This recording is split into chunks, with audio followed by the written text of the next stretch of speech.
invite the experts to provide their reaction and to the comments and questions that we had from the audience. Okay. Thank you very much for your question. Your question was about if I was challenging local concepts, and actually that is the reverse of what I'm doing. My framework for my research was post-colonial, which means that I was actually concerned about development of meanings from context. So these definitions of masculine, I wasn't taking any position about challenging them. I was just talking about how some of these ideas can affect the choices that students have, feel that they have, or education. If for anything, my research was actually challenging the assumption that education is like the answer to everything. But what we should look at is what goes on within the processes in education, and not just for example, we have a lot of NGOs and movements that are just pushing children into school. My research is about saying beyond that what is going on. So it wasn't about challenging any local concepts and that. And even if I was to talk about local concept, there's something that came up in my research about religion. What role does religion play in all of this? What I have come to see is, as much as masculinity has been defined in terms of violence, we have very recent religious movements, like let's say Pentecostalism within that context, and an Islamic sect that we call Yan Izala, that is actually pushing for positive masculinity. So they define being a real man as somebody that does not hit his wife, someone that is responsible. So within those local concepts, we see contradictions, and we see should I say, new meanings to masculinity. So I wasn't trying to say something is negative, or yes, so that's the broad answer to the question. Okay, thank you very much. I think let me touch on the question that you did mention about the role that diasporans can play in terms of peace and security. I think essentially when we look at the events which are happening now, one thing which we have to very, very much hammer on is the foreign policy of the West, which a lot of people have mentioned. That in 2007, General Wesley Clark, did mention that in 2003, the U.S. had a policy of disrupting certain countries, including Syria, Libya, Somalia, Yemen, and we can see that happening today. So I think what we have to take into consideration in terms of the way that diasporans get themselves involved in matters of peace and security is for us to be able to have a panel discussion, not just based on diasporans alone. Because when you're doing a kind of a blending and engagement, you need to have diasporans and the host country sitting down on the table and talking about the best approach that can be done. If we just sit on our own as diasporans and talk about the ways that we can help, it doesn't really get to the host country, So I think, where the some of the loopholes has been is diasporans will sit on their own and look at the strategies that they can get themselves involved in, and the host country would also sit on their own. So there's no, proper engagement, in practice. They talk about it in theory. We want to engage the diaspora community, but it never happens. And it comes back to the issue of discrimination. Right now, the Metropolitan Police is trying to promote, this diversity, getting diasporans to get involved in security matters. But in practice, that doesn't really happen. So I think, when it comes to what can diasporans do, is that, diasporans have to be accepted by the home nations, and not just that, there has to be that real engagement, because one of the things that happens when my colleague talks about the issue of radicalization is the fact that, you don't trust the community that, are actually being radicalized, but at the same time, you want the communities to be able to trust you. So I think that's a very big gap, which needs to be filled in terms of, people practically, getting involved and saying, the government has to trust them, because without that trust existing, I think we're still going to find ourselves in a position where the diasporans will be accused of, being a threat to the nation, and, nothing is going to be done about it. So I think we need that engagement with the host nations, which has to be done as quickly as possible. Okay. Please. If I could inject, I think my brother summed it up. In terms of practical approach, I think there are two very critical components that need to be taken on board.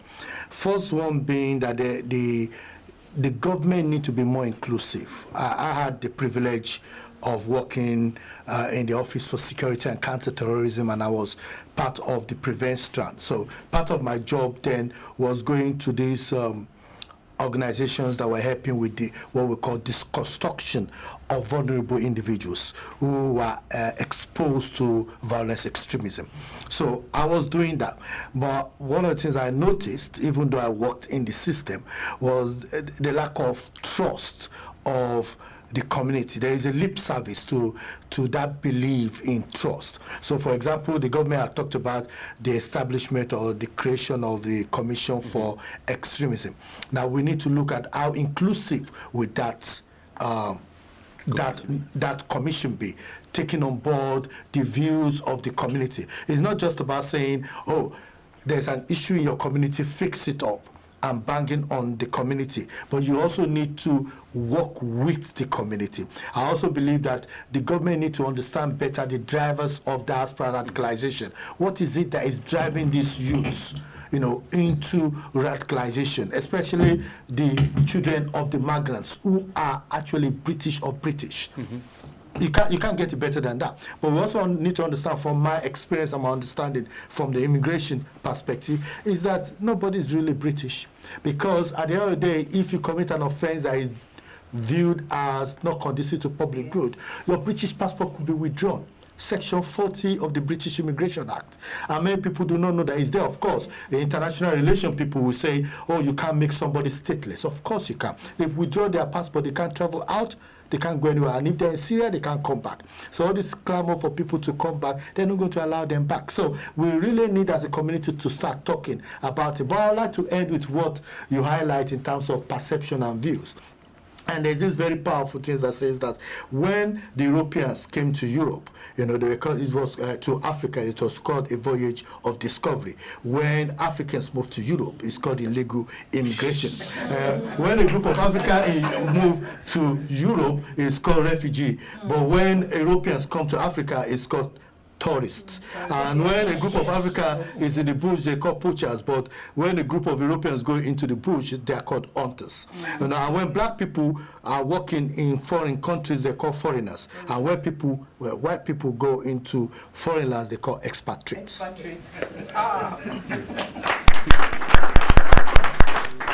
Olivier, do you want to add any? I should also add that, when we came to this country, we were called aliens.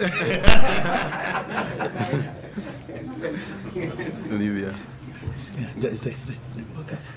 Talking about integration and assimilation, you did say that we should try to learn some of the culture, try to blend.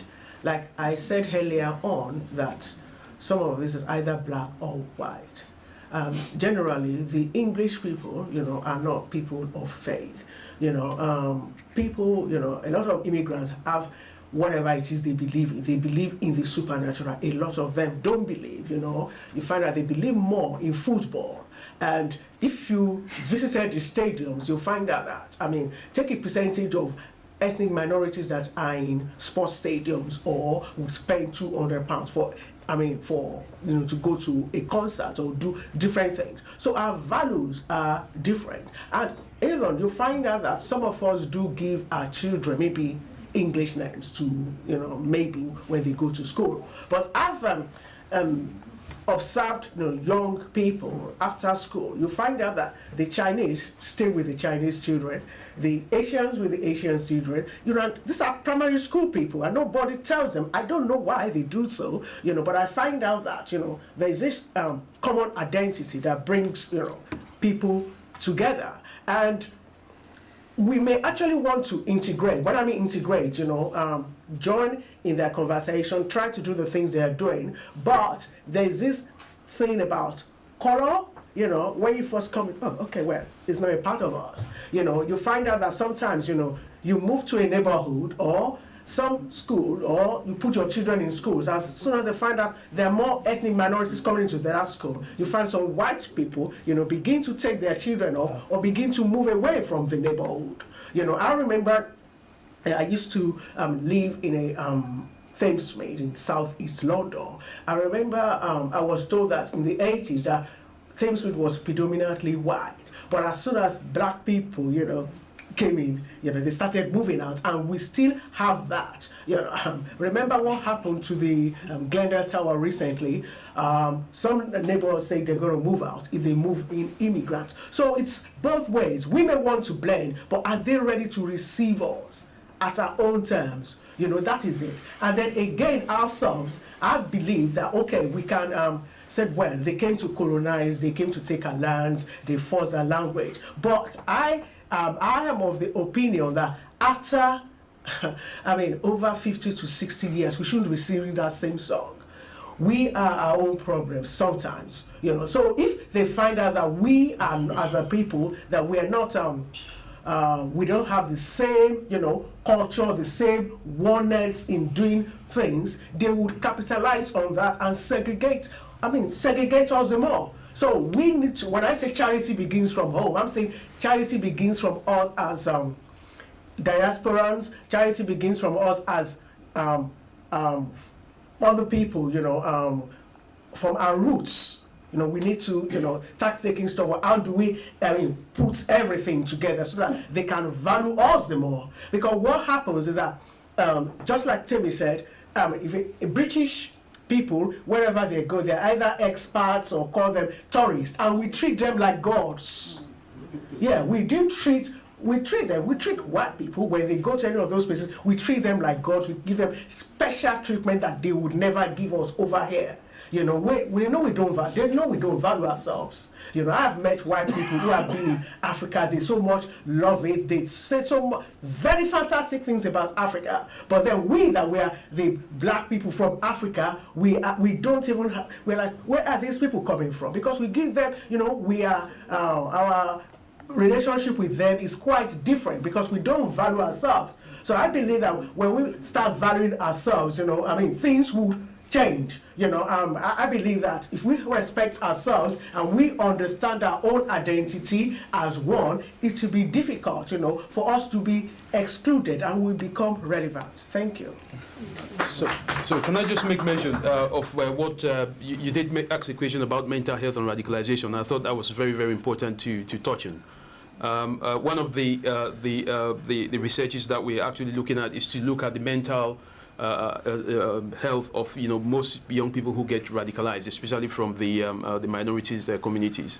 And I think from some of the events which have happened, where you find that ISIL or Boko Haram organizations, they recruit young people who are mentally disturbed, because these young people are easy to be convinced, and then join this organization. So I think it's a very important point, and that has also been linked to the level of discrimination or crisis that diasporans have, where their mental ability is impaired and they become vulnerable to radicalization. So if you have children who are experiencing those kind of crises, I think it's also important to look into ways of actually guarding against them being victims of that. So I think it's an important point which we could discuss in detail sometime. I saw Professor Alan is trying to push us over, but you have taken half an hour from us, and we have only so far claimed 15 minutes. So we will take 5 minutes and give you 10. Yes, sorry, I flew too far. Okay. I actually want to make a point about the mental health in a context that Frantz Fanon spoke of, right? Not only is what you're saying a complete serious issue, and second, third generation, which was brought up. By the way, we have written a book on second and third generation Latinos in the United States. And what's very interesting is that by the second and third generation, income inequality rises dramatically. There are some people who are able to incorporate into the economy very well and go through and succeed. But then there are the people that were not able to do that are in very serious problems, all right?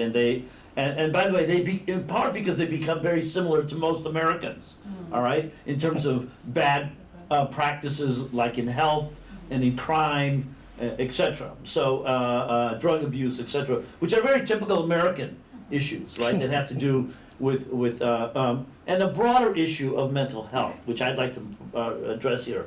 So yes, that's true. People who have suffered, generations of racism have absolutely a problems I would call it, in terms of reacting against a racist society. I would also say that racism itself is a mental issue, all right? And by the way, white people have a big problem in their mental issue about how they deal with racism. We have a president of the United States who is probably certifiably insane, all right? Who is probably, and is, by the way, utilizing the racist metaphor for his power grab. He is speaking directly to a pathology of misunderstanding and hate, right? A very limbic brain reaction, which is what I think we're getting in Brexit as well.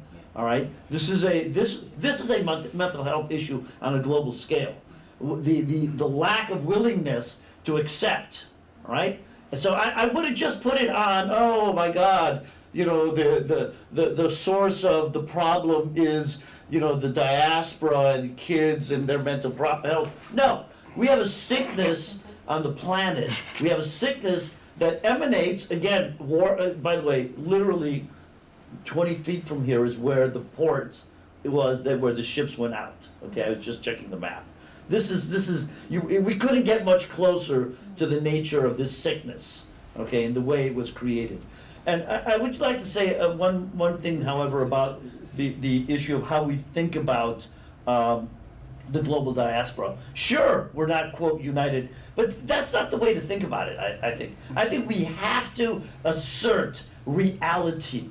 A reality-based politics that shows the incredible economic contribution of immigrants and all of us together. I don't care if you're Somalian, Salvadorian, etc. This is we have all that global experience, and we need to start thinking about it. That's where the global healing process begins. Finally, one point about the role of diaspora in peace. Okay, so I'm going to talk about the Salvadorian situation. El Salvador, everybody remember that? There was a civil war in El Salvador, all right, 30 years ago, funded entirely by the U.S. government, by the way, okay, which now created the largest mass migration in that country's history and has now created the second largest diaspora immigrant population in the United States, which is the Salvadorans, which now send remittances, which is 20% of the country, all right?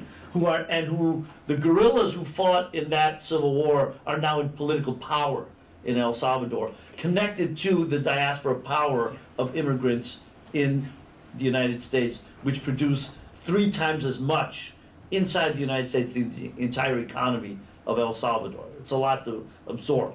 But my point is, yes, there is an incredibly important role for the diaspora here. For this same process of overcoming the sickness, right, that is the wars, and understanding them and creating the bridges for a new vision of peace. Thank you. Okay. Thank you. I just want to pick up on something very important that was raised by David, was it David? About the global citizenship. And this is very important. I don't want to take the discussion into the abstract, but the world has tolerated similar phenomena in the past. The world was divided in the past into hinterland and heartland. These are the days, since the days of Halford Magenta or whatever, and they divided the world into hinterland and heartland. I think this might have been the origin of mainland.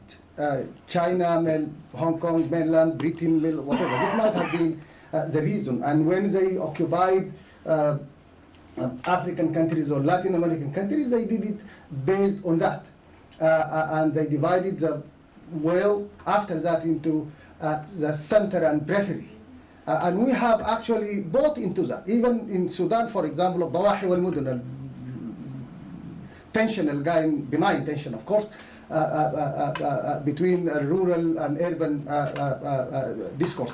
What we need now to create is a really global discourse to promote this concept of global citizenship, because the diaspora community cannot be selfish. We cannot just fight for either being accepted here or, okay, transfer knowledge and help our countries back home. No, I think the diaspora community needs to play a global role, needs to be an integral, foundational part of a new phenomenon, global citizenship. Because I don't want to go back to Sudan just to be accepted, or to in a very disgusting elite manner, try to assume superiority and that I'm bringing science or knowledge or whatever to my country. I want to take you with me to play a role in Sudan, to be a citizen there, but in a very nice, benign, very well known, very well defined manner, so that we are all part of the global movement. We celebrated the transnationalism of companies. When the global was called, the transnational companies, multinational companies moved from one country to another country. They have taken all of these resources from Africa, from Latin America. Nobody was objecting. And they actually, the issue of third world, again, the same division, the third world and the first world or whatever, the developed and the developing world. What we need to promote is a discourse, is a narrative, and we need to be part of that. And together, the world is better. Thank you very much.